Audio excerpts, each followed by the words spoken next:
cuy.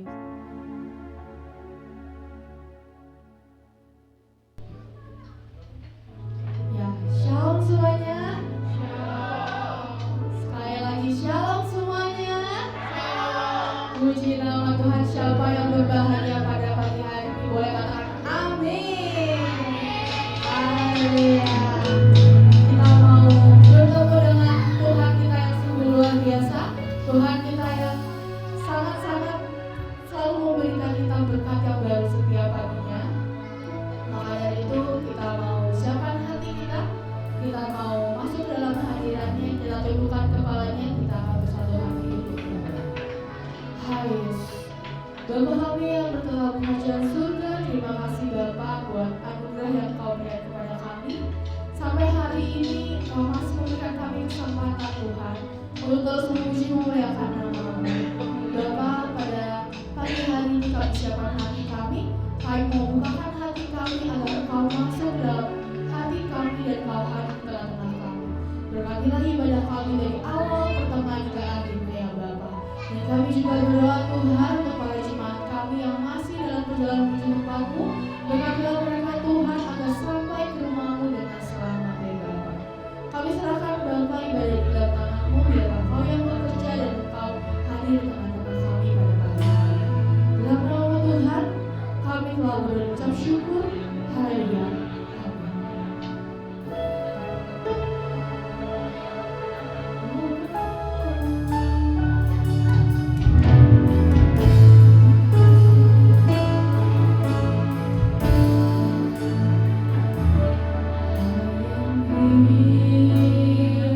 Because of your grace.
Engkau bersama dengan kami Bapa, dan kami dapat melewatinya dengan baik ya Bapa. Bapa, pada pagi hari ini kami siapkan hati kami mau memuji memuliakan nama-Mu, kami mau meninggikan Engkau lebih dalam lagi ya Bapa. Bagi saudara yang siap untuk memuji memuliakan nama Tuhan, mari sama-sama kita katakan amin. Haleluya. Siapa yang percaya kalau Tuhan kita sumber kekuatan, kita katakan amin. Mari itu kita katakan Allah sumber kuatku. Haleluya.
Semua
kami tetap Tuhan berharap pada Engkau ya Bapa.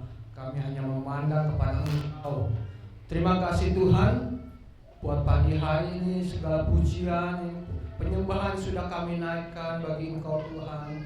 Biarlah boleh berkenan di hadapan Engkau Tuhan, boleh menyenangkan menjadi dupa yang harum di hadirat Engkau ya Bapa. Terima kasih Tuhan, pada pagi ini Tuhan kami bawakan Tuhan anak-anak sekolah minggu Tuhan yang datang pada di tempat ini Tuhan. Kami berdoa kiranya Kau mengurapi masing-masing Tuhan anak-anak-Mu ini Tuhan. Kau memberkati kehadiran mereka dalam sekolah minggu, bentuk hidup mereka Tuhan, agar mereka menjadi anak-anak-Mu Tuhan yang taat Tuhan, yang mengerti akan firman-Mu, yang mengerti akan kehendak Engkau. Pelihara hidup mereka Tuhan, anak-anak sekolah minggu Tuhan, dari mereka kecil hingga dewasa, dengan kasih karunia-Mu, penyertaan-Mu menyertai mereka senantiasa dimanapun mereka berada Tuhan. Berkati guru-guru sekolah minggu yang akan mengajar, berikan mereka hikmat-Mu, marifat sorgawi Tuhan. Tolong Tuhan, pimpin Tuhan sekolah minggu dengan kuasa Roh Kudus-Mu Tuhan. Terima kasih Bapak, berkati orang tua mereka masing-masing juga Tuhan. Biar Kau memberkati kehidupan mereka, memberikan damai sejahtera, pemeliharaan dalam rumah tangga mereka juga. Terima kasih Bapak. Terima kasih, sebentar kami juga akan mendengar firman-Mu Tuhan. Tuhan, mari Kau mempersiapkan hati, pikiran, jiwa kami, roh kami Tuhan, agar kami boleh menerima firman-Mu Tuhan dengan penuh sukacita, dengan penuh Tuhan percaya dan ketaatan kepada Engkau Bapa. Terima kasih Tuhan, kami percaya Tuhan urapan Roh Kudus menyertai Tuhan pemberitaan firman-Mu Tuhan dari awal sampai akhirnya Tuhan. Urapi hamba-Mu, urapi kami semua dengan kuasa, cengkerang kami dengan kuasa Roh Kudus-Mu Tuhan. Biar Roh Kudus bekerja dalam hati, dalam hidup kami Tuhan, dalam tempat ruangan ini Tuhan, kuasa yang Roh-Mu juga yang kudus Tuhan. Tuhan, terima kasih, kami serahkan Tuhan seluruh pemberitaan firman-Mu dari awal sampai akhirnya, di dalam nama Tuhan Yesus Kristus kami berdoa. Haleluya, amin. Puji Tuhan. Ya, silakan anak sekolah minggu. Terima kasih buat tim Praise and Worship.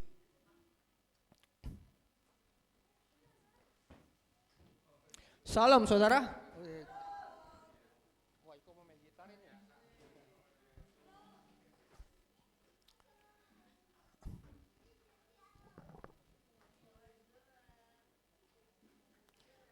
Puji Tuhan. Pujian hari ini yang tadi pujian pelangi sehabis hujan itu sesuai dengan firman Tuhan yang hari ini saya bawakan saudara ya. Ya, pelangi sehabis hujannya dikatakan, kata-katanya saya bacain ya. Kata-katanya bagus saudara. Jalan hidupku tak selalu tanpa kabut yang pekat ya. Hidup itu nggak ada yang tanpa masalah, pasti ada masalah ya. Namun kasih-Mu nyata padaku pada waktu-Mu yang tepat ya. Seperti pelangi sehabis hujan, itulah janji setia-Mu Tuhan. Di balik dukaku telah menanti harta yang tak ternilai dan abadi. Ya, mungkin langit pun tak terlihat, tertutup awan tebal, namun hatiku akan tetap kuat oleh janji-Mu yang kekal. Nah, seperti pelangi sehabis hujan, itulah janji setia-Mu Tuhan. Di balik dukaku telah menanti harta yang tak ternilai dan abadi. Nah, di dalam kedukaan saudara, di balik itu ada pelangi yang indah saudara ya. Jadi jangan kecewa saudara kalau saat ini saudara mengalami suatu peristiwa yang tidak mengenakan. Anggap itu satu hujan yang senantiasa mendera hidup kita, tapi awal di balik itu ada satu pelangi saudara yang indah yang kita akan lihat saudara. Baik, firman Tuhan hari ini saya beri judul menantikan janji Tuhan saudara ya. Nah ini menantikan janji Tuhan. Kita baca dari ayat selanjutnya, slide keduanya, ayat penghantarnya. Dikatakan demikian. 2 Petrus 3 ayat 9 dikatakan, Tuhan tidak lalai menepati janjinya, sekalipun ada orang yang menganggapnya sebagai kelalaian. Tetapi Ia sabar terhadap kamu, karena Ia menghendaki supaya jangan ada yang binasa, melainkan supaya semua orang berbalik dan bertobat. Ya, saudara ya. Dikatakan sini ada Tuhan tidak melalui menepati janjinya. Mungkin orang menganggapnya suatu, kok janji Tuhan kok belum saya terima, janji Tuhan yang sudah Tuhan janjikan kok saya belum alami. Memang saudara, janji Tuhan itu harus dinanti saudara, harus ditunggu. Tidak ada yang instan, janji Tuhan itu tidak instan, kecuali kalau emergensi Tuhan sanggup menolong ya. Misalnya suatu peristiwa kita kecelakaan, Tuhan tolong. Ya seperti Petrus waktu mau tenggelam, Tuhan tolong, Tuhan akan langsung tolong. Tetapi kalau janji dalam kehidupan itu seperti tadi, dalam setiap kehidupan manusia pasti mengalami namanya gelombang kehidupan saudara ya. Nah ada pekerjaan satu yang harus kita lalu yaitu menanti saudara. Ya gambar ketiganya coba Om Patrick, gambar ketiganya menanti. Nah ini ada satu gambar ya, seseorang sedang menanti saudara. Nah ini keadaan menanti saudara. Kira-kira saudara pekerjaan menanti ini enak gak saudara? Gak enak saudara, karena apa? Lebih baik kerja keras daripada menanti. Karena menanti ini saudara ya, itu melibatkan seluruh perasaan. Apalagi kalau saudara nih berjanji sama teman atau mau pergi, kok udah waktunya belum datang ya? Kok kemana ya kan? Udah tunggu 5 menit, 10 menit, kok telat belum datang-datang. Ada perasaan cemas, ada perasaan apa lagi? Marah mungkin ya, ada perasaan tanya nggak ketidakpastian. Jadi menanti itu peristiwa sangat melelahkan saudara, memakan energi ya. Oleh sebab itu menanti itu saudara sesuatu hal yang harus kita tunggu dengan sabar. Ya. Enggak apa-apa.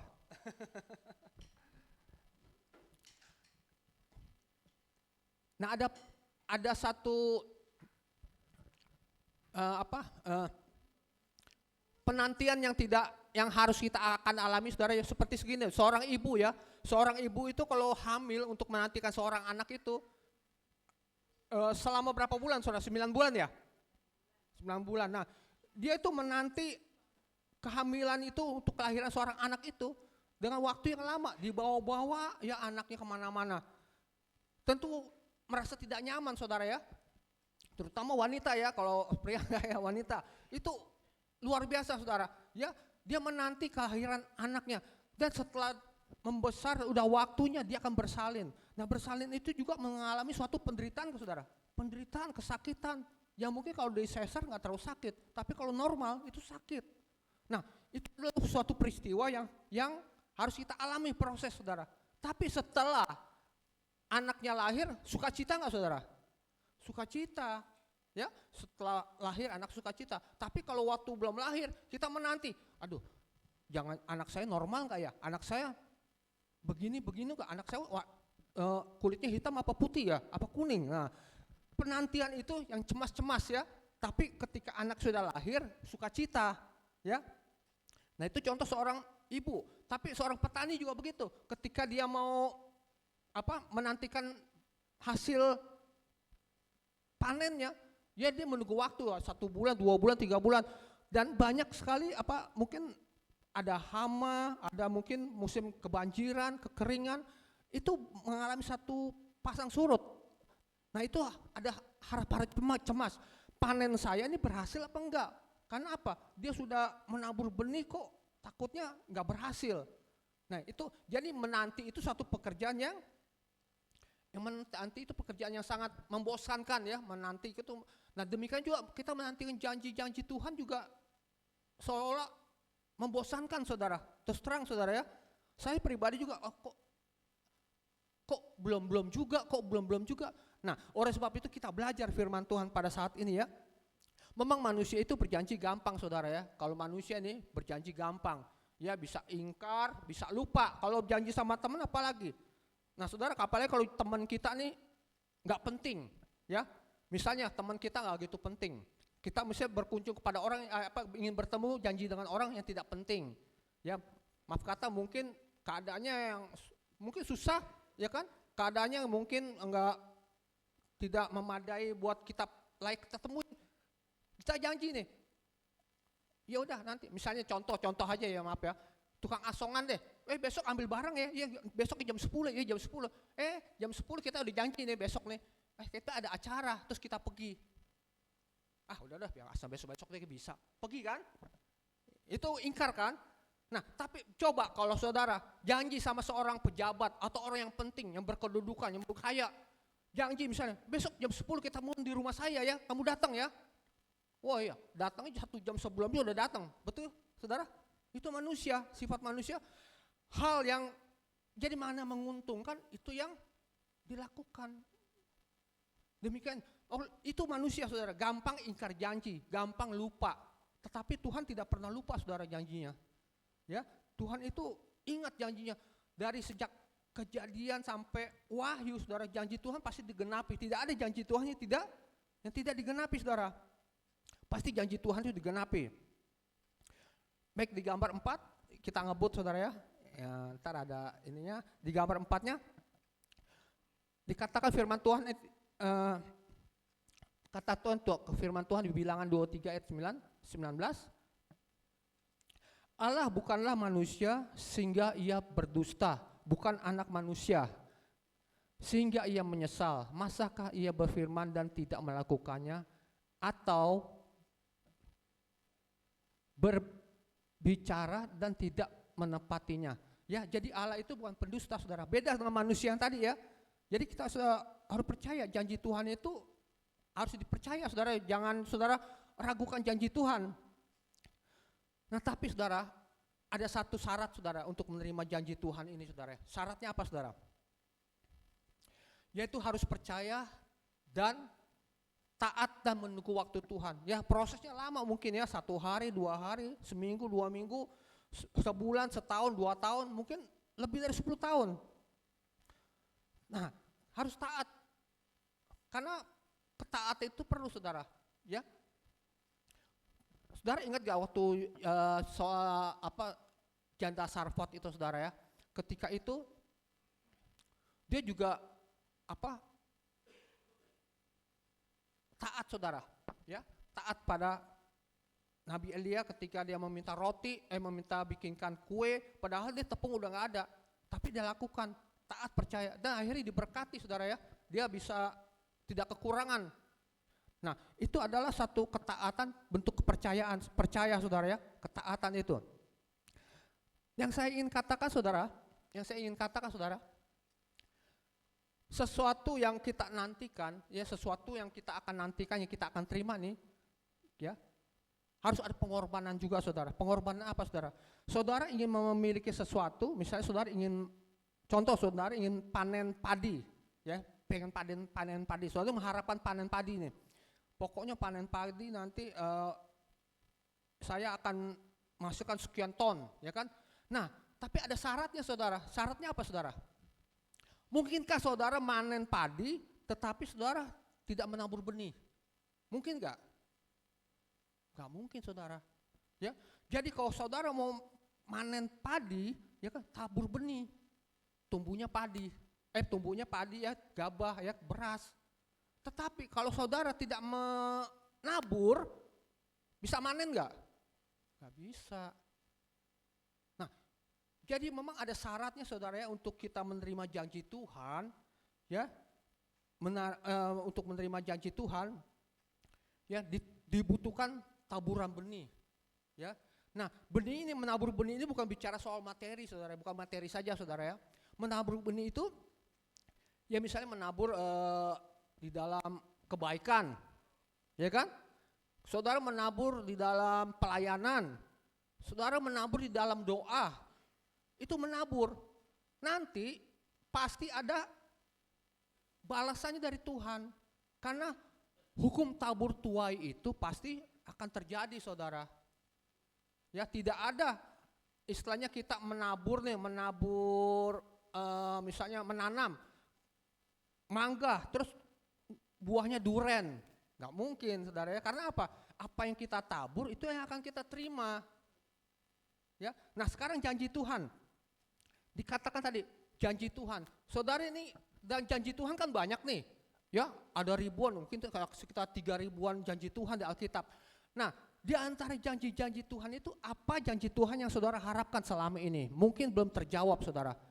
Selama ikut Tuhan sampai sekarang ini, saudara sudah mengikuti selama ikut Tuhan udah 1 tahun, 2 tahun, 3 tahun. Janji Tuhan ada yang belum saya alami, maksudnya belum dijawab-jawab sama Tuhan. Mungkin ada sesuatu apa? Mungkin ekonomi. Wah Tuhan, ekonomi saya kok begini-begini terus Tuhan. Saya kok kayaknya kok kekurangan terus Tuhan. Nah, itu janji Tuhan, mungkin Tuhan mau berkati. Karena Tuhan apa? Tuhan itu Tuhan yang menyediakan saudara ya. Kalau saudara merasa istilahnya janji Tuhan itu kok saya belum terima, kok saya hidup begini terus. Saudara nabur saudara. Ya, menabur saudara. Karena dengan kita menabur saudara, kita menabur tuh bukan soal kita kelebihan uang atau kelebihan harta, enggak saudara. Menabur itu adalah menabur suatu hal yang yang kerelaan saudara. Ya seperti janda Sarfat itu saudara. Seperti janda Sarfat itu dia menabur. Ketika itu Nabi Elia minta, "Bu, bikinin saya kue apem kecil aja." Nah, si ibu yang di Sarfat ini, dia itu tidak punya apa-apa. Tepung tuh tinggal segitu-gitunya. Kalau dia bikinin roti buat si Nabi Elia ini, setelah kasih dia akan mati, udah gak dapat apa-apa. Pokoknya terakhir dikasih kepada hamba Tuhannya, setelah itu gak makan apa-apa, akan mati. Tapi karena dia taat, dia nabur, ya kan? Dia bikinin, dikasih ke Nabi Elia. Dan ternyata Tuhan bikin mujizat, pelipat gandaan, saudara ya. Gak habis-habis saudara, sampai dia akhirnya bisa melewati masa krisis. Nah jadi menabur itu saudara bukan suatu hal yang susah ya. Menabur kebaikan. Kalau mungkin saudara, teman-teman saudara, mungkin ada saudara-saudara yang susah, ya kita bantu. Mungkin yang sedang repot pindahan, ya kita bantu tenaga kita, itu menabur saudara.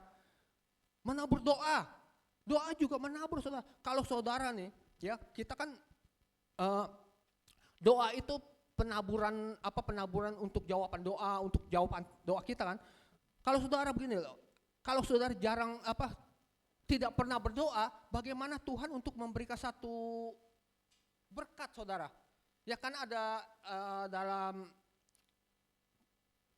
kalangan hamba-hamba Tuhan ada satu istilah dikatakan tuh banyak berdoa banyak berkat, ya.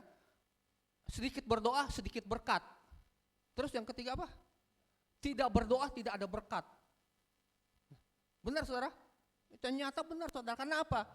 Doa itu adalah nafas orang Kristen. Kalau saudara nih dalam doa itu bukan dibatasi oleh waktu saudara ya. Mungkin saudara begini loh. Doa berpikir, doa gue mesti doa di gereja. Atau gue mesti doa di kamar. Atau gue mesti doa di tempat khusus. Doa itu di mana aja saudara. Ya, ketika saudara sedang berjalan, saudara sedang bekerja, Tuhan tolong saya, itu doa loh. Ya, ketika saudara mungkin menghadapi satu masalah, Tuhan tolong saya, berikan hikmat Tuhan, itu doa. Dimanapun saudara ada, di sekolah, di tempat kerja, di lingkungan saudara berada, doanya dalam hati aja, nggak perlu khusus saudara. Tuhan tolong saya sampai getar ya tangan, enggak saudara, tapi dalam hati berkata, Tuhan tolong saya, Tuhan saya mau ini Tuhan. Seolah-olah kita dekat sama Tuhan, bercakap-cakap terus dengan Tuhan. Nah itulah sebenarnya doa nafas orang Kristen. Dimanapun kita berada, kita berdoa, ingat Tuhan. Dimanapun kita berada, ingat Tuhan. Ketika kita membuka toko, Tuhan berkati Tuhan hari ini, Tuhan kau bersama aku Tuhan. Tuhan kita berjalan, Tuhan lindungi saya Tuhan, jauhkan saya dari halangan, dari hambatan Tuhan. Tuhan tolong sampai tujuan dengan selamat. Itu doa. Nah doa-doa itu kalau kita rutinitas, kita biasanya saudara, otomatis hidup kerohanian kita dekat dengan Tuhan saudara. Ya, jadi bukan orang yang berdoa berjam-jam ya kan, di gereja, di rumah sampai berjam-jam, tapi hidupnya tidak ada perubahan. Ya, selalu mengandalkan kekuatannya, selalu mengandalkan egonya. Tapi kalau kita mengandalkan Tuhan, apa-apa Tuhan, otomatis saudara, Tuhan dekat. Ya, nggak ada masalah tuh yang istilahnya tidak diselesaikan Tuhan. Tuhan pasti turut campur tangan. Ya seperti Petrus, ketika saat itu juga dia pengen tenggelam, Tuhan tolong, Tuhan langsung angkat. Ya nggak berlama-lama sampai dia tenggelam kembung dulu airnya menelan air, enggak. Dia tetap langsung Tuhan angkat. Karena apa? Doa itu ada yang dijawab instan, ada yang dijawab pada waktu Tuhan. Ya, jadi nggak semua doa itu dijawabnya lama atau doa itu jawabnya spontan, enggak. Ada waktu-waktu, lihat sikonnya gitu loh. Nah oleh sebab itu biasakanlah setiap doa, setiap kita melakukan segala aktivitas, libatkan Tuhan. Hati kita senantiasa, roh kita berkomunikasi, Tuhan tolong saya Tuhan. Seperti orang teman aja saudara ngomong sama Tuhan, Tuhan saya mau kesini, Tuhan tolong saya, Tuhan perjalanan. Kadang-kala nih saya sering diomelin sama istri, lu bukan berdoa lu, sebelum pergi doa dulu lu. Kadang-kadang itu kan secara emang harus berdoa, tapi saya bilang, Tuhan tolong saya, itu juga suatu doa. Saya mau jalan, Tuhan tolong saya, doa gitu. Itu doa itu tidak dibatasi oleh ruang dan waktu saudara, tidak dibatasi oleh suatu keadaan ya. Yang penting hati kita nih, mau berdoa nggak, berkomunikasi terus sama Tuhan. Ya kalau memang ada harus khusus ya, kita doa di gereja harus doa. Ya kan ada doa fajar, doa semalam suntuk, ya lakukan. Itu namanya menabur saudara. Mungkin jawabannya belum pasti. Saudara doa nih minta misalnya apa, anak saya dapat jodoh misalnya kan. Aduh, kayaknya belum dijawab dia berapa lama nih. Nah, itu saudara tabur terus dalam doa. Jangan kendor. Ya kalau saudara kendor, ya udah habis, ya. Jauh, jawaban doanya tambah lama lagi. Tadinya udah mau dijawab nih sebulan, 2 bulan, setahun, 2 tahun pengen dijawab, akhirnya jadi lama, jadi 10 tahun. Gitu saudara ya. Nah itu, jadi pelajaran soal menabur saudara. Nah, ternyata saudara, dalam menerima janji Tuhan ini, menabur ini ada suatu manfaat yang benar-benar saudara, mungkin saudara pikir menabur itu menabur materi ya. Waduh saya punya duit nih, duit cuma 5.000 nih. Aduh ada orang minta saya mesti kasih nih 5.000. Enggak begitu saudara. Menabur itu ada yang tadi saya bilang bisa menabur kebaikan, ya, menabur senyum, menabur apa lagi tuh? Ringan tangan misalnya membantu. Mungkin menabur segala macam. Nah, ada satu cerita saudara, satu peristiwa, ya kan? Ada satu peristiwa saudara, bahwa seorang wanita ini senangnya menabur. Dia menaburnya bukan menabur uang, tidak. Ya, dia menaburnya ramah, orangnya ramah, gampang senyum dan ramah orangnya, ya. Nah, orang kalau orangnya ramah, gampang tersenyum, itu disukai orang seperti Yusuf, ya. Yusuf itu seorang yang paras eloknya, ramah, dia murah senyum, maksudnya itu orangnya tidak jutek gitu loh, tidak judes mukanya, ya cembut aja gitu ya, seperti pepaya, ya kan orang takut dekatnya, tapi dia senyum sama orang ditegur, hei. Nah, anak saya tuh terus terang, ini si Anas nih, dia tuh kalau dulu nih kalau ketemu orang dia begini terus, ya. Sampai dijulukin apa? Lu kayak pelatuk. Sama orang, kalau dia bilang, iya. Orang jadi seneng, ya, orang jadi seneng. Kenapa? Senyum. Oh iya, ramah, iya. Nah, wanita ini juga demikian saudara. Dia ini senangnya, dia ramah sama semua orang, ramah dan suka senyum, ya. Dia menaburnya setiap hari cuma begitu. Nah, dia bekerja di suatu pabrik pendingin, pabrik daging, ya kan. Pendingin itu kan kalau daging kalau nggak ada pendinginnya kan busuk, ya kan. Nah, dia setiap pagi dia datang, ya jam 8 dia udah datang, ketemu security, ya kan, security yang udah setengah tua, ya kan, dia selalu tersenyum dari menyapa, ya. Kalau satpam, saudara menghargai satpam nggak?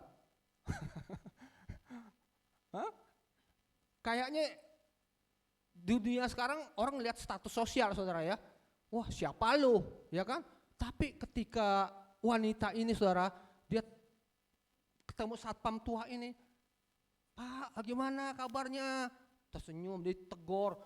Dan dari sekian ratus orang, ya dari sekian ratus orang nih yang kerja, hanya wanita ini yang menegur si security ini. Selalu dia tersenyum, dia berkata, bagaimana, selamat pagi Pak, baik sekali, ramah. Jadi si satpam ini sudah merasa istilahnya wanita ini baik, ya kan, setiap pagi selalu menegur, menyapa dan selamat pagi Pak. Kalau sudah pulang nih sore, ya selalu ketemu satpam lagi, pagi Pak, sore Pak, selamat sore, bagaimana Pak, semoga sehat-sehat, ya kan. pulang. Setiap hari dilakukan peristiwa itu, rutinitas saudara, pagi sore, sekian lama dia lakukan. Pada suatu ketika, ya wanita ini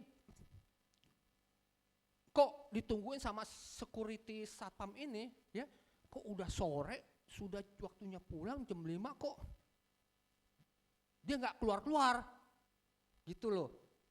Nah, security dia mulai bertanya-tanya. Nah, biasanya kan dia merasa kehilangan saudara, karena apa? Biasanya kan ada dia negor saya, ya kan, dia senyum sama saya. Dia merasa kehilangan di security ini. Jadi merasa itu, kemana ya? Ibu itu ya kemana kok nggak keluar, belum keluar ya? Kok nggak negor? Ditungguin berapa menit, 15 menit, setengah jam, kok belum keluar-keluar? Dia penasaran saudara. Lalu dia pergilah ke pabrik itu, ke ruangan-ruangan itu. Dan ternyata dia lihat ada seorang wanita yang terkunci di dalam pendingin itu, freezer dingin, freezer daging. Ternyata wanita ini terkunci, nggak bisa keluar saudara. Nah ditolongin, dibuka sama satpam itu, sama security. Dan dia selamat saudara. Itu karena apa saudara? Menabur keramaan, senyum aja ramah. Nyatanya akhirnya dia terima keselamatan, nyawanya terus sebenarnya harus hilang, ya kan, karena pendingin itu dia akan beku, mati dingin, kalau nggak ada buka mati dingin, ya. Orang kan suhunya di bawah -0, ya kan, berapa derajat itu. Tapi karena dia nabur senyum, dia nabur keramahan, orang ingat terus saudara, ya. Nah demikian, tabur kebaikan itu suatu hal yang penting saudara. Ya, bukan tabur materi aja. Kalau saudara ingin diberkati ya taburlah, ada kelebihan saudara punya materi ya taburlah buat pekerjaan Tuhan. Apapun yang saudara bisa lakukan. Ya, nggak usah gede-gede mungkin, tapi yang penting hati yang tulus dan rela saudara ya. Nah, itu jadi dalam 2 Korintus 9 ayat 6 dikatakan, orang yang menabur sedikit akan menuai sedikit, dan orang yang menabur banyak akan menuai banyak. Nah, hasilnya berkat dan pemeliharaan Tuhan, menabur sedikit menuai sedikit, dan menabur banyak menuai banyak. Itu adalah tabur tuai saudara ya. Jadi itu saudara ya, apa yang ditabur orang itu juga akan dituainya. Jadi jelas saudara ya, ketika kita menantikan janji Tuhan, harus ada yang ditabur. Ya, saudara menantikan janji Tuhan apa nih? Tuhan, saya mau diberkati Tuhan, saya mau hidup saya, ekonomi saya mungkin mau berubah Tuhan dari tahun ke tahun. Jangan pelit saudara, ya. Enggak tunggu kaya dulu saudara mau memberikan persembahan atau memberikan suatu harta saudara, enggak perlu tunggu kaya saudara. Tapi hati dulu yang tulus, ikhlas gak, berilah maka kau akan diberi. Ya, hati yang benar-benar sukacita, tulus, jangan terpaksa. Karena Tuhan menolak walaupun saudara nih memberikan banyak, kalau Tuhan tolak berdosa. Contoh seperti siapa? Ananias dan Safira saudara. Ingat gak saudara? Si Ananias dan Safira ini dia berjanji, nanti aku akan memberi hasil penjualan rumahku kepada Tuhan semua. Udah berjanji nih, ya. Nah, tetapi ketika dia sudah menerima hasil penjualan itu, duitnya banyak ini. Kalau dikasih semua sayang kayaknya ya. Sayang ini kita sisihin aja, kita kasih sebagian. Ya, ini hatinya mulai goyang, lihat harta, lihat uang, goyang. Akhirnya udah kita sisihin sebagian, kita kasih ke hamba Tuhan. Dan bilang segini, ternyata kan hamba Tuhan itu rapi, dia tahu kau berbohong katanya kan. Akhirnya pertama dari suaminya, istrinya meninggal. Karena apa? Berbohong.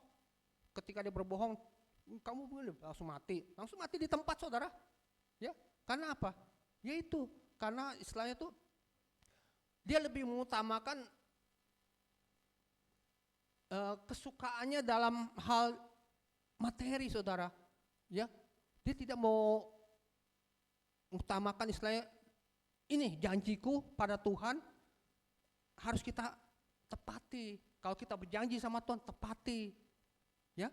Nah itu contoh saudara ya. Jadi segala sesuatu yang kita lakukan harus kita pikirin matang-matang. Apalagi kalau kita bernasar, seperti Yefta, tahu nggak saudara?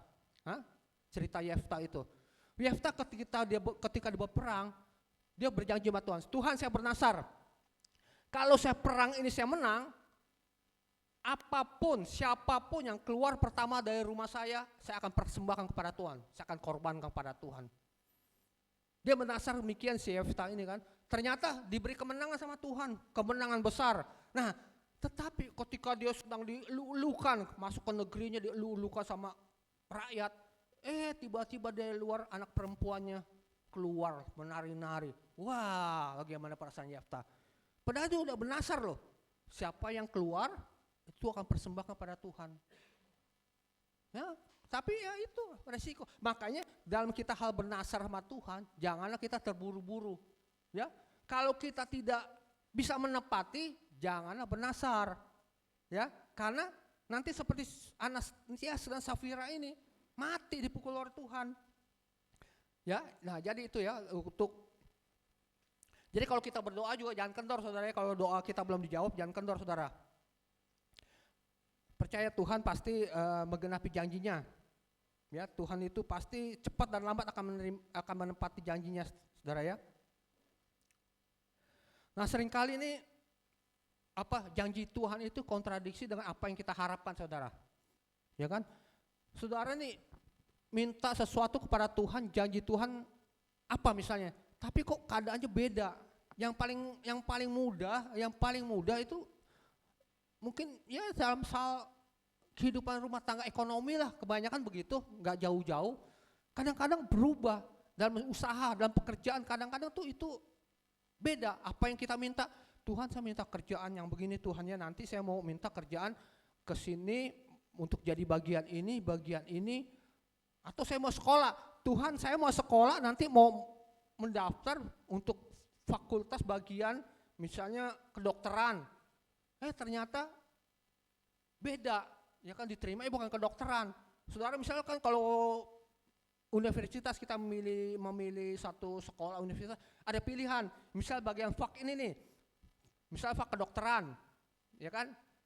Lalu kalau saudara nggak diterima ada bagian kedua, apa alternatif? Misal dokter hewan gitu, dokter manusia, dokter hewan, yang penting dokter, dua-duanya dokter lah gitu kan. Nah, saudara bisa milih, kalau memang dokter, pokoknya pasti gue jadi dokter manusia, jangan dokter hewan lah. Tiba-tiba saudara malahan yang diterima dokter hewan, dokter manusia ditolak lagi, gimana saudara?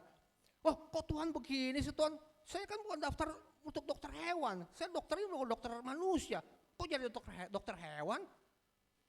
Ya, kadang-kadang kontradiksi, apa yang kita harapkan kok beda. Betul saudara? Betul, banyak sekali kita mengharapkan sesuatu tapi hasilnya beda apa yang kita harapkan. Nah itu kenapa saudara? Karena saudara banyak hal yang Tuhan proses ya untuk memproses untuk memproses karakter iman ya. Kita dibentuk dulu karakter kita, iman kita dibentuk dulu untuk kita siap menerima berkat sebelum kita menerima berkat itu ya. Nah, coba gambar 5 nih, ada contoh yang biar cepat ya, nih gambar 5 nih. Nah, ini Yusuf. Yang saya sering ceritakan soal Yusuf nih. Yusuf sebelum menjadi penguasa di Mesir harus mengalami proses yang panjang. Yang pertama-tama tuh, Yusuf kan dikasih penglihatan sama Tuhan melalui mimpi saudara ya. Ya kan? Melalui mimpi, melalui berkas padi, melalui bulan bintang yang semua Islam nunduk pada dia. Dia ceritain sama saudara-saudaranya, sama kakak-kakaknya, Kak, aku malam bermimpi loh. Ya, ada berkas padi yang lain nunduk sama aku. Ya, juga ada bulan bintang, semua tunduk sama aku. Nah, dia ceritain sama saudara-saudaranya. Nah, saudara-saudaranya iri hati. Nah, itu janji Tuhan. Janji Tuhan, sebenarnya itu janji Tuhan, Tuhan mau memberkati Yusuf. Nah, tetapi saudara, ya, Yusuf ini harus melalui proses dulu. Ternyata ketika dia bercerita, saudara-saudaranya pada ngiri, pada marah. Akhirnya Yusuf seperti gambar ini, Yusuf dibuang di dalam satu lubang atau sumur saudara ya. Dan pengen dimatiin sebenarnya. Untung saudara-saudaranya ada yang beras kasihan, jangan kita matiin, dia saudara kita juga. Ya, akhirnya tahu saudara prosesnya kan, saudara tahu prosesnya. Yusuf itu akhirnya dijual oleh saudara-saudaranya kemana? Ke Mesir. Ya, dijual kepada siapa? Potifar. Sebagai apa saudara? Sebagai budak. Ya, ini sekolah minggu nih mesti hafal di luar kepala ya. Sebagai budak ya di rumah yang bernama siapa? Poima? Potifar. Nah, saat sampai di rumah Potifar, karena si Yusuf ini orangnya suka murah senyum, udah gitu ramah, dilihat orang enak mukanya saudara, dilihat orang enak aja. Kalau saudara mukanya enak dilihat orang, gampang cari kerja saudara. Ya, gampang.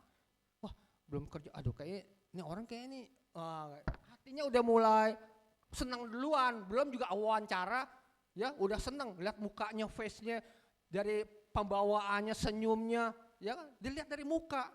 Ya, karena seseorang tuh pertama-tama ketika kita bertemu, kalau kita saudara menerima karyawan juga pertama kita lihat mukanya. Kalau mukanya, waduh udah cemberut aja, udah, ya kan? Udah. Nah itu si Yusuf akhirnya dipercaya oleh Potifar menjadi penanggung jawab, ya. Dan sampai akhirnya si Yusuf ini menjadi budak dipercaya oleh Potifar untuk mengepalai semua pekerjaannya. Ternyata Potifar ini seorang pembisnis juga, selain dia panglima dari Mesir, dari Firaun. Ternyata dia seorang pembisnis juga, usahanya banyak saudara. Dia punya perkebunan, punya banyak hal usaha. Dikasih ke Yusuf yang mengelola semua, sehingga si Potifar ini santai, ya nggak ini. Semua dalam rumah tangga, dalam rumahnya pun semua urusan rumah tangga si Yusuf yang ngurusin, ya.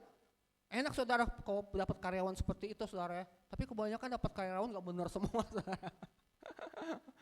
Saya tuh cari karyawan tuh umur paling lama seminggu. Padahal udah baik, ada aja alasan. Pak saya izin, itu saya sakit. Pak saya izin, Pak ini. Pak saya izin. Udah deh. Yang begini-begini saya baru seminggu kerja udah 4 hari gak masuk. Nah emang saudara, jadi Yusuf ini bekerja dipercaya. Tetapi ada proses lagi ketika dia bekerja ada ujiannya apa saudara? Dia diganggu sama istrinya Potifar. Nah nama istri Potifar kalau seorang yang kaya saudara, kira-kira menurut pandangan saudara istri Potifar cantik gak? Apa buruk? Pasti cantik, karena apa? Dandan terus saudara ya, itunya pakai body lotion yang mahal, ya semuanya yang mahal-mahal. Ya kalau zaman sekarang ya, zaman dulu mungkin pakai rempah-rempah yang mahal saudara. Jadi cantik, mungkin wangi, ya kan? Nah tetapi si Yusuf ini diuji, diajaklah untuk tidur bersama. Akhirnya Yusuf bilang, aku sudah dipercaya sama Tuanku, aku nggak pantas buat melakukan dosa ini, ya kan? Akhirnya dia lari, bajunya ditinggalin dan dia difitnah. Ngadulah istrinya sama suaminya. Potifar ini anak buahmu nih yang kamu bawa ini orang dari orang yang kamu bawa ini, iya ini berbuat tidak senonoh dengan aku. Nah akhirnya difitnah, akhirnya dijebloskan ke penjara. Nah ujiannya dia luluskan, tapi dia luluskan ujiannya kan, ya dia tidak jatuh dalam dosa, ya si Yusuf ini tidak mau berzina, tidak mau tidur sama istri Potifar, lulus kan, tetapi walaupun lulus lebih parah lagi, dimasukin ke penjara.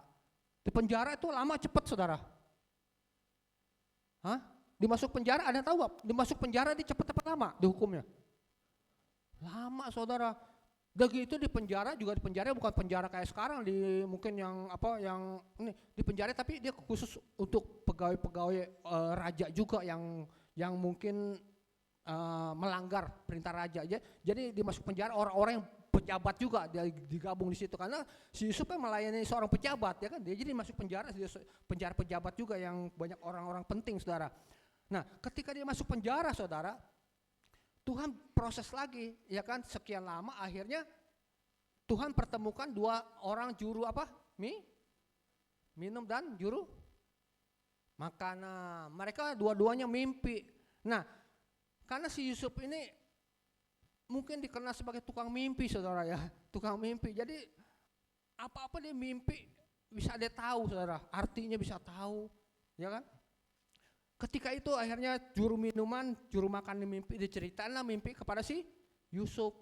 Yusuf, aku malam bermimpi. Juru makanan berkata, aku bermimpi. Juru minuman, aku bermimpi.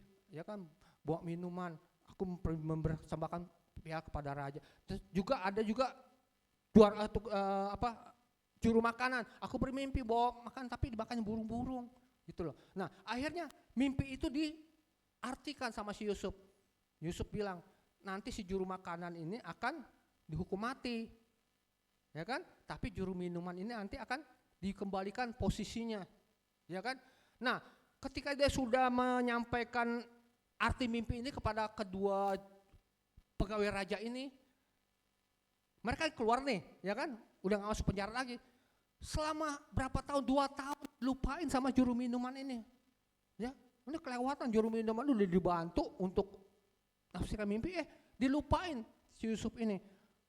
Sampai 2 tahun. Nah kebenaran di tahun yang sama pada saat itu, setelah 2 tahun itu, Firaun itu mimpi. Itulah mimpi yang tidak bisa orang tahu. Ya kan, artinya juru minuman ini ingat, wah iya di penjara waktu itu ada tukang mimpi yang bisa jelasin mimpi saya. Nyatanya benar. Panggillah si Yusuf. Singkat kata, Yusuf akhirnya menjadi penguasa, ya kan, jadi angkat jadi perdana menteri, penguasa Mesir, ya, nomor 2 dari Firaun. Nah prosesnya panjang saudara. Ketika Yusuf ini saudara, ketika dia dimasuki penjara saudara ya, ketika dia menjadi penguasa di Mesir, umurnya itu saudara ya sudah 30 tahun saudara. Ya, sedangkan dia waktu dia dibuang ya, dia selama tuh 13 tahun. Berarti umur berapa? 17 tahun ya saudara ya. Dia 13 tahun saudara sejak dia dibuang dimasukin ke sumur lubang sampai dia jadi penguasa Mesir, prosesnya 13 tahun saudara. Baru dia jadi penguasa Mesir. Lama saudara ya, dari dia muda belia 17 tahun kan harusnya dia bersenang-senang ya kan. Mungkin seperti Yoel, umur berapa Yoel? Oh 20. Dia 17 tahun. 17 tahun masih muda belia ya. Udah diproses, dimasukin ke lubang sumur, dijual jadi budak, ya kan? Sampai dia akhirnya masuk penjara. Prosesnya tuh luar biasa. Selama berapa tahun saudara? 13 tahun. Yusuf itu baru menerima penggenapan janji Tuhan. Lama gak saudara? Lama saudara. Jadi saudara jangan anggap enak. Yusuf ini wah jadi penguasa nih. Wah jadi penguasa yang berkuasa di Mesir. Tapi prosesnya 13 tahun saudara. Melalui perjalanan panjang. Ya kan? Saudara udah berapa tahun dalam proses Tuhan? Berapa minggu? Atau berapa bulan? Nah, itu Yusuf, tokoh Alkitab yang kedua yang mengalami proses Tuhan juga. Siapa? Abraham. Nah Abraham itu mengalami proses Tuhan ketika itu Tuhan berjanji bahwa Abraham akan mempunyai seorang anak, ya kan, mempunyai keturunan juga seperti bintang di langit, seperti pasir di laut. Nah Tuhan berjanji kan, tetapi janji itu apa Tuhan langsung genapi? Enggak. Ketika Tuhan berjanji, umurnya Abraham berapa? 75 tahun umur si Abraham ini. Ya, ketika Tuhan berjanji, aku akan menjadikan engkau suatu bangsa yang besar, ya kan? Itu 75 tahun umurnya udah. Nah, dalam penantian itu tahun ke tahun sampai di akhirnya umur hampir 90 tahun saudara, ya disodorin lah sama si istrinya Sarah, ya kan, untuk meniduri hambanya si Hagar sampai melahirkan si Ismail, ya kan, Ismail yang sampai akhirnya ini jadi masalah, ya kan. Kalau tidak itu kan Ishak aja keturunan kita saudara semua, kita orang Kristen semua kali, ya kan. Tapi karena lahirnya Ismail itu jadi masalah sampai sekarang, ya kan. Karena apa? Karena mereka si Sarah ini mengikuti akalnya dia, bukan ikuti kehendak Tuhan, ya. Oh mungkin Tuhan nih Abraham ini janji Tuhan itu bukan melalui saya, mungkin melalui hambaku nih si Hagar ini. Udah tidurin aja deh biar punya anak. punya anak. Akhirnya lahir si Ismail. Nah, setelah berapa di atas 10 tahun ya, berapa tahun ya, Tuhan datang lagi melalui malaikatnya, ya kan? Ya, 3 orang itu datang ke Abraham. Dia akan melahirkan katanya. Dan nyatanya benar saudara, tahun besok katanya akan melahirkan seorang. Benar, pada umur 100 tahun, saudara, umur 100 tahun Abraham mempunyai seorang anak nama siapa? Ishak, ya kan? Jadi penantian berapa tahun saudara? 25 tahun penggenapan janji Tuhan, luar biasa nggak saudara? Gereja kita baru berapa tahun untuk menantikan gereja yang besar itu, ya kan? Baru seumur jagung lah kita, mungkin seumur ini lah, nggak terlalu ini. Proses masih panjang, tapi kita harus lewati, ya kan? Kita ingin punya gereja yang besar, pengen punya gereja yang Tuhan istilahnya urapi, Tuhan berkati dalam hal gedungnya, mau dalam hal manajemen segala macam. Itu proses. Ya kalau memang istilah tergantung dari kuatnya kita naburnya, saudara ya, nabur doanya, nabur berbuat sesuatu yang memuliakan nama Tuhan, menyenangkan Tuhan. Kalau kita menyenangkan Tuhan, otomatis Tuhan juga akan senang, akan lebih cepat prosesnya, saudara ya. Nah itu, jadi perlu 25 tahun. Nah contoh yang ketiga, siapa? Ini tokoh-tokoh yang luar biasa sekali di luar di perjanjian lama ini. Contoh ketiga siapa yang mulai proses juga? Siapa lagi yang saudara ingat? Yang mengalami janji Tuhan ini? Daud.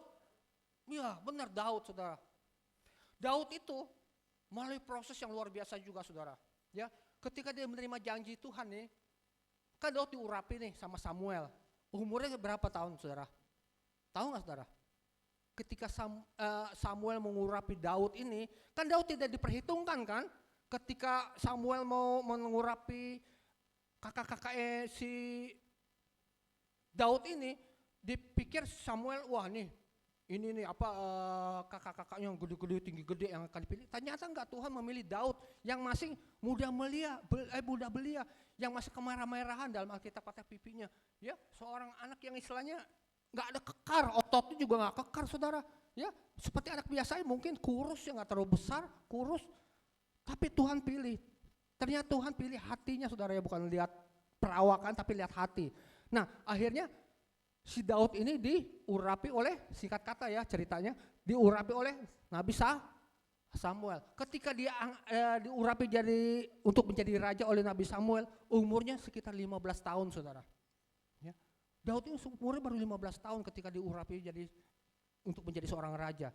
Dan dia mengalami proses panjang. Ketika diurapi, dia gak langsung jadi raja. Dia harus mengalami tantangan dulu. Tantangannya apa saudara yang pertama? Tahu gak tantangannya apa yang pertama saudara? Dia harus mengalahkan siapa? Goliat. Ya, waduh tantangannya luar biasa saudara. Goliat ini tentara Filistin yang tinggi gede seperti raksasa ya, udah tinggi gede, seluruh dari atas kepala nih sampai kaki itu pakai baju perang yang terbuat dari mungkin besi apa ya, perunggu atau tembaga pokoknya nggak bisa ditembus sama tombak. Nah bagaimana saudara, kalau saudara pikir-pikir bagaimana untuk mengalahkan si Goliat ini ya, dari atas kepala sampai kaki nih itu besi semua, tombak juga mental, begitu dia kan tinggi gede, berapa meter gitu kan. Ya kalau kita tuh kecil dianggapnya ya digituin juga udah mental saudara ya. Apalagi si Daud, anak muda. Tapi Tuhan tuh beracara melalui Daud ini. Tuhan pakai, sampai Daud akhirnya dipakai Tuhan untuk membunuh si Goliat ini. Dengan umbannya saudara ya. Pakai batu gak gede, nancep di sini. Kan di sini ada lubang ya kan, di sini ada dahi doang dikit buat mata ini. Ya buat ngeliat doang, karena kok itu kan yang ngeliat kan si Goliat kan. Jadi cuma ngeliatin itu bisa dijuju, bisa mati, kena nembus masuk ke sini. Ya. Tumbanglah si Goliat, langsung diambil pedang si Goliat, diputusin palanya. Ya, itu kemenangan yang pertama dari Daud. Dan ternyata saudara, memang untuk menerima janji Tuhan itu kita harus berani saudara. Ya, jangan cengeng. Ya, jangan sedikit-sedikit ngeluh. Tuhan kok begini Tuhan? Tuhan kok saya begini Tuhan? Ngeluh melulu. Harus berani seperti Daud ini. Kalahkan Goliat masalah itu, ya. Masalah yang gede apa seperti Allah, masalah itu gede banget ya. Nggak mungkin Tuhan aku kalahkan, tapi percaya bersama Tuhan kita sanggup. Ya, nggak mungkin saudara. Bersama Tuhan pasti sanggup. Percaya aja, taat, ya kan. Pokoknya kalau Tuhan dia berfirman, Tuhan sanggup pasti sanggup saudara. Ya jadi demikian. Daud ini selama 15 tahun baru menjadi raja Israel. Ketika itu dia kan diudak-udak sama Saul nih. Dalam hidupnya si Daud ini dia selalu diudak-udak sama Saul ini. Kira-kira diudaknya nggak sembarangan ini. Kan Saul ini kan sebenarnya mertuanya saudara ya. Kalau saudara ceritanya nih ya. Saul ini sebenarnya mertua. Jadi si Daud ini dinikahi sama anak si Saul. Ya, ceritanya panjang saudara. Di sekolah minggu mungkin ada. Nah akhirnya si Daud ini karena iri, si Saul ini iri karena dia dengar orang-orang melulukan si Daud. Akhirnya si Daud ini diiriin mau dibunuh. Nah itulah diudak sampai 15 tahun saudara. Ya kan? Umur 15 tahun sampai umur 30 tahun baru digenapi menjadi raja Israel saudara. Ya, jadi selama 15 tahun itu dia pelarian saudara. Ya di mana-mana saudara. Lari sini, lari sono, lari sampai umur 30 tahun baru jadi raja Israel. Prosesnya lama ya 30 tahun saudara ya. Nah jadi kalau kita mau ikuti firman Tuhan, ya segala sesuatu ada waktunya saudara. Ya, jangan proses maunya instan saudara. Yang penting kita tekun aja saudara ya. Kita percaya sama Tuhan. Baik untuk Om Patrick untuk selanjutnya, untuk yang penutupnya ada 4 hal penting. Nah ini 4 hal penting yang dapat untuk menerima janji Tuhan, ya kan? 1, percaya kepada Tuhan. Ya, kita percaya pada Tuhan bahwa Tuhan setia dan mampu menepati janji-janjinya saudara ya. Jadi nggak ada suatu hal yang mustahil kalau kita percaya Tuhan itu maha kuasa, ya. Saudara percaya nih Tuhan maha kuasa nih. Saudara nggak ada kekhawatiran saudara menghadapi masa depan saudara. Karena masa depan itu ada di tangan Tuhan. Sebenarnya kekhawatiran masa depan itu saudara ya, itu berdosa saudara. Berdosa karena apa? Kita percaya Tuhan maha kuasa, ya kan? Tapi kita khawatir untuk masa depan. Itu dosa kan? Berarti kita nggak percaya sama Tuhan dong, ya kan? Sebenarnya secara tidak langsung kita udah meragukan, nggak percaya, kayak khawatir gitu loh.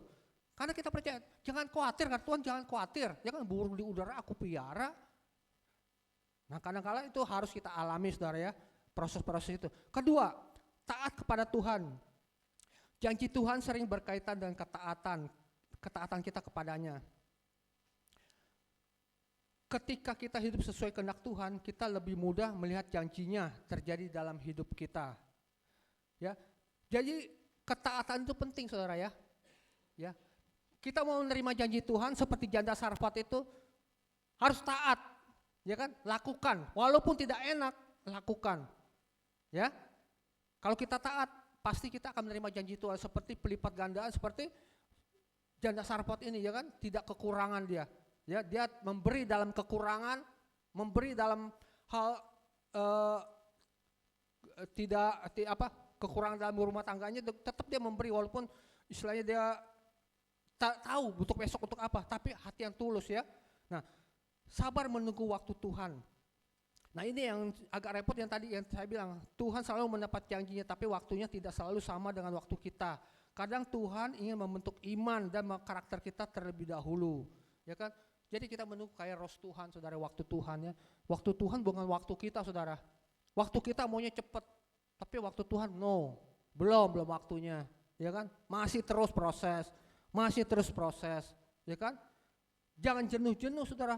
Ya, jangan boring. Ya, seperti tadi menanti itu kan boring kan? Tapi jangan jenuh-jenuh, tetap percaya Tuhan. Kalau saudara lebih menabur apa yang saudara ingin menabur, bukan tadi saya bilang bukan menabur soal materi ya, menabur kebaikan, menabur hal kebenaran, menabur hal roh ya kan? Bukan menabur ke daging, menabur dalam hal roh. Ya pokoknya hal itu kita akan lebih cepat menerima perjanji Tuhan saudara ya. Dan terlebih yang terakhir nih, doa membuat kita tetap dekat dengan Tuhan, membuat iman kita menguatkan iman kita saat menunggu pengendapan janjinya. Nah, jadi doa itu kembali lagi adalah kuncinya saudara ya. Kuncinya kita kuat. Ketika kita lemah, dimanapun kita berada, doa. Ya, doa itu tidak perlu di gereja, saya bilang dimanapun saudara ada, saudara berdoa. Apapun peristiwa saudara alami pada saat itu berdoa, Tuhan tolong. Ya, nggak usah istilah panjang-panjang, cuma Tuhan Yesus tolong. Udah. Hati kita selalu terhubung, terpaut dengan Tuhan, otomatis saudara ya, Tuhan akan melindungi kita, Tuhan akan memelihara kita, Tuhan akan memberkati masa depan kita. Amin saudara? Amin ya. Puji Tuhan. Biar kita akan berdoa. Segala puji syukur hormat bagi Engkau ya Allah. Bapa, terima kasih buat firman-Mu Tuhan pada siang hari ini Tuhan, di mana Engkau telah mengajarkan kami untuk bersabar, menantikan janji-Mu Tuhan. Ketika kami ingin menerima janji-Mu Tuhan, kami harus percaya, kami harus taat Tuhan, ikut apa kehendak Engkau waktu Tuhan. Kami percaya Tuhan, kehendak-Mu yang terbaik dalam hidup kami Tuhan. Karena Engkau memberikan indah pada waktunya Tuhan, sesuai dengan firman-Mu. Segala sesuatunya Tuhan, Engkau memberikan kami seperti pelangi saudara. Ketika hujan selesai, pelangi itu akan muncul. Ya itulah janji Tuhan.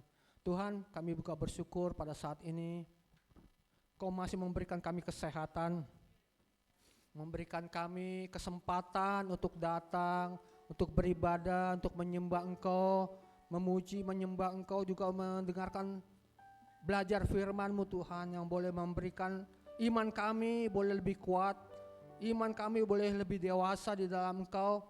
Kami boleh tahan menghadapi segala pencobaan, menghadapi segala rintangan Tuhan, menghadapi setiap persoalan.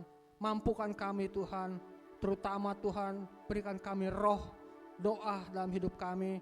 Senantiasa roh kami Tuhan terhubung dengan Engkau senantiasa Tuhan. Dimanapun, kapanpun kami ada Tuhan, roh kami senantiasa berhubungan dengan Engkau Tuhan.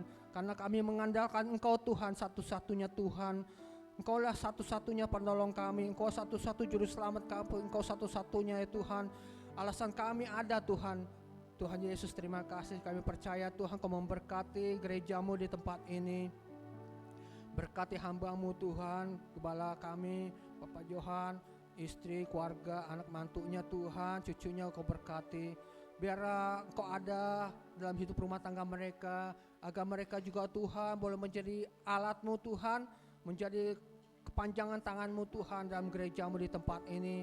Berkati juga gereja-Mu Tuhan dalam visi misinya Tuhan. Kau memberkati Tuhan, apapun yang kami nantikan Tuhan untuk gereja ini Tuhan, kami percaya proses ini Tuhan Engkau akan menolong, Engkau akan memberikan tepat pada waktunya bagi gereja kami. Terima kasih Bapa, terpujilah Engkau Bapa, berkati Tuhan pada siang hari ini kehidupan umat-Mu pada di tempat ini Tuhan. Terpujilah Engkau Bapa, di dalam nama Tuhan Yesus Kristus kami berdoa.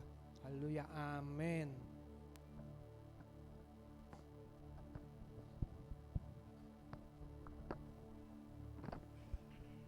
Ya, terima kasih atas firman yang telah disampaikan melalui hambanya. Selanjutnya kita akan memberikan yang terbaik. Saya mengundang yang bertugas untuk maju ke depan. Kita akan bersatu dalam doa lagi. Halus. Bapa kami yang berada di surga, terima kasih Bapa. Kami telah mendengarkan firman-Mu yang sungguh luar biasa. Kiranya firman yang disampaikan Tuhan, kami dapat menjalankan sesuai dengan kehendak-Mu Bapa. Sebentar lagi kami akan memberikan yang terbaik. Berkatilah persembahan ini agar semakin memperluas kerajaan-Mu ya Bapa. Dalam nama-Mu Tuhan kami telah berdoa dan mengucap syukur. Haleluya, amin. Kita akan angkat satu pujian, segala puji syukur.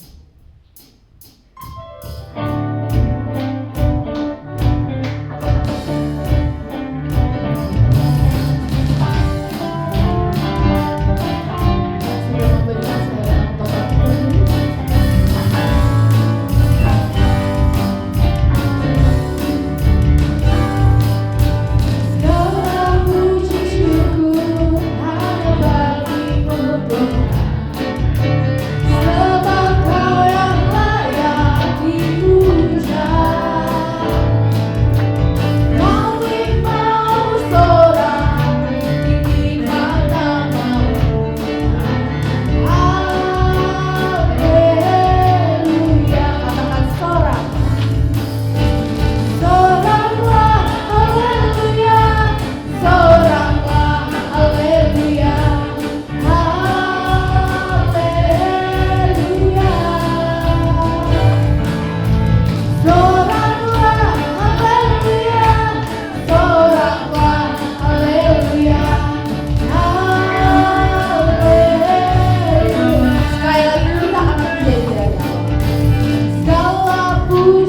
syukur hanya bagimu Tuhan, sebab Kau yang layak dipuja.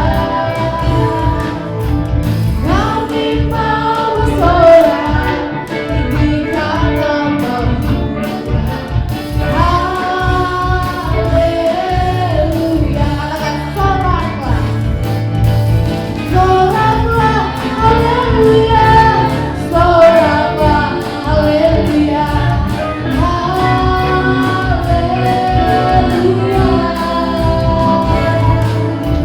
Soraklah, haleluya, soraklah, haleluya, haleluya. Katakan haleluya. Haleluya, sekali lagi kita katakan haleluya.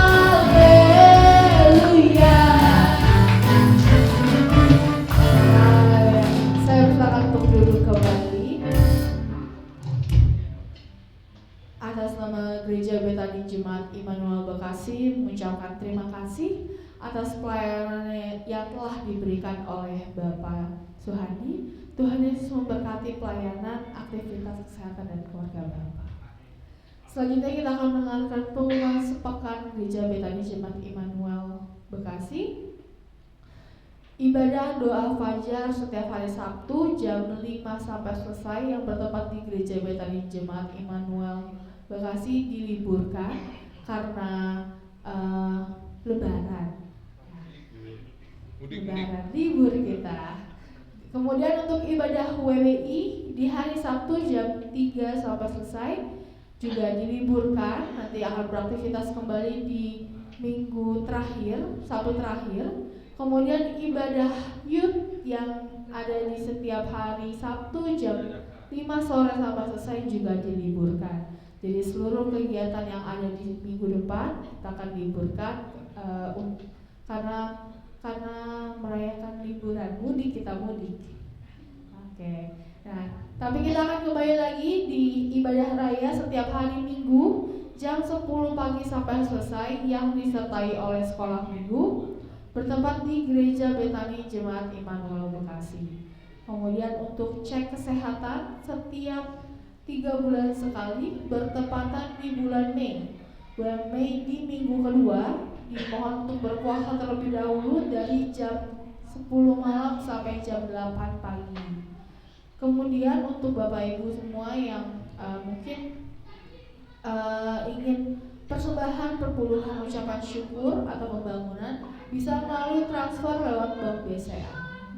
Kemudian bagi saudara-saudari yang rindu untuk melayani bisa untuk menghubungi ke saya atau ke Ibu Mary. Ya.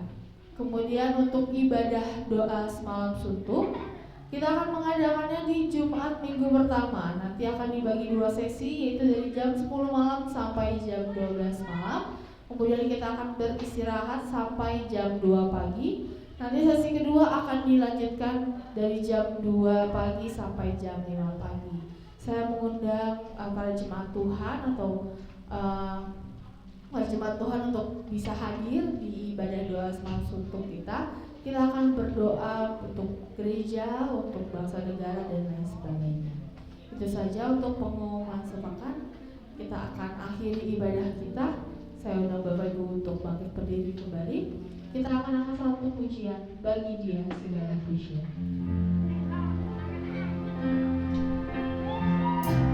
Bagi Dia segala pujian, hormat serta syukur kekal selamanya. Bagi Dia segala pujian, hormat serta syukur selama-lamanya.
pada pagi hari ini kami mau berdoa Tuhan untuk gerejamu, Gereja Bethel Jemaat Immanuel Bekasi ya Tuhan. Apapun visi misi dan kegiatannya ya Bapak, yaitu menyenangkan Engkau dan Engkau turut campur tangan dalam seluruh kegiatan serta visi misinya Bapak.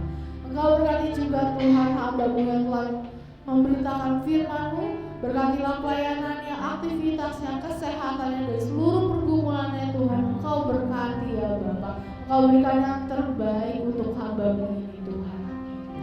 Kami juga mau berdoa Tuhan untuk bangsa negara-Mu. Berkatilah bangsa negara-Mu ini Tuhan. Engkau berkati pemimpin yang dari yang tertinggi sampai yang terendah Tuhan. Engkau berkati apapun kegiatan-kegiatan yang sedang dirancangkan Engkau campur turun tangan ya Bapak. Kami juga mau berdoa Tuhan untuk makanan dan minuman yang telah disediakan. Berkatilah makanan dan minuman ini supaya sehat bagi tubuh kami dan Engkau memberkati yang telah menyediakannya ya Bapak. Kami siapkan hati kami Tuhan, kami akan menerima berkat daripada Hai Yesus. Mari saudara kita bangkit berdiri, kita arahkan tangan kita, hati kita, pikiran kita kepada Tuhan Yesus Kristus yang akan memberkati kita pada siang hari. Saudara-saudaraku, ulanglah dan terimalah berkat cinta kasih dari Allah Bapa kita, yaitu Tuhan Yesus Kristus, yang akan memberkati kita baik dalam pelayanan kita, usaha kita, studi kita, pekerjaan kita, sehingga kita menjadi kepala untuk kemuliaan nama Tuhan Yesus Kristus. Kehidupan kita terus naik karena Tuhan yang akan menyertai kita, memberikan kekuatan, damai, sukacita bersama pasangan, anak-anak kita, keluarga kita. Mulai siang hari ini sampai Maranatha, Tuhan Yesus datang kedua kali menjemput kita di awan-awan yang permai. Bagi kita yang telah menerima berkat, mari sama-sama katakan dengan iman kita,